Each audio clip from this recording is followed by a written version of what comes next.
paano po mag-apply as a housekeeper.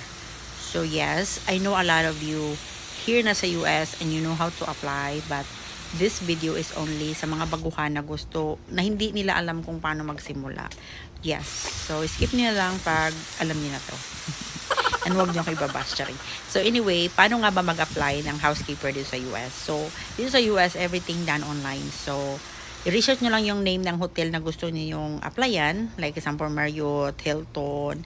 Ano bang pangalan ng hotel na malapit sa inyo? I-research nyo lang sa search bar niyo, of course, diba? And then, pag bubuksan nyo yan sa bottom part ng website na yan, may nakalagay na career or employment. I-click nyo yan, makita nyo ang lahat ng mga available na trabaho sa hotel na yan.